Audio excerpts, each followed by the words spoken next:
I will be reading the first 5 pages of Syncretism, a means and a method for accurately translating Kemet, Kemetiu, and Kem by Reginald A. Mayberry, independent scholar.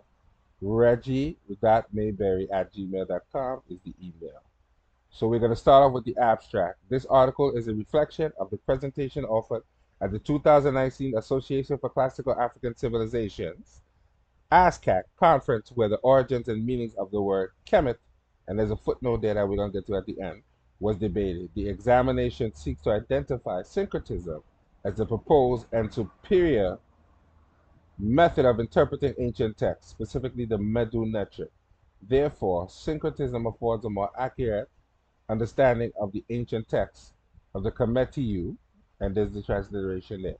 More specifically, the aim and objective of this article is to examine the origins of the ancient Egyptian word Kemet, or KMT, KM.T, to highlight and establish its relationship to both the black cattle and the sacred black people that the ancients referred to. This paper will discuss Kemet, as you see here, KM, KMT, KMT.TYU, which is Kemet and Kemetiu glyphs with its transliterations. Number one, you have Kem, which equals black. You see what here is they call a piece of charcoal, and the ember right here, that equals Kem. You have the same charcoal here, which is the Kem sound, and then you have this here, half of which is the T, and then these other people are together. This says Kemetiu, or the Negroes literally. As we go along, you'll understand why he uses this specific term. And this is Kemetiu, which to say once again means the Negro. Right, you have Kemeti,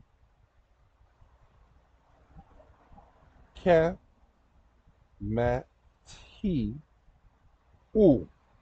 So that's how that breaks down. First, what is the meaning of Kemet? Is the term related to black and people at all? And why is Kemet referred to as simply the black land by Western European scholars? Is the meaning of Kemet important to Pan-Africanist thinking and scholarship? To properly approach these research questions, I will incorporate the following qualitative research methodologies: observation of ancient culture and historically primary materials and narrative discourse analysis of primary and secondary data sources by way of archival collection and study.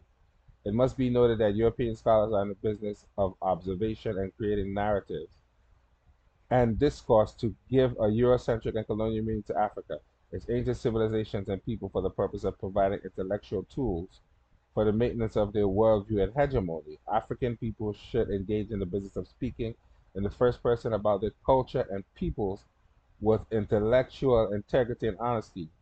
Adaptation of this practice and level of agency by African people globally will establish this important step in the effort to unite a continent divided by the European invasion and infestation of the Eurocentric worldview, currently plaguing the African mind and heart. Therefore, African scholars have the obligation to understand completely African philosophy and create an economic, political, and cultural reality for a sustainable Africa, to revisit the genealogy of intellectual thought that advanced and established the concept of Kemet as black. I first mentioned Senegalese intellect and scholar Dr. Sheikh Anta Diop.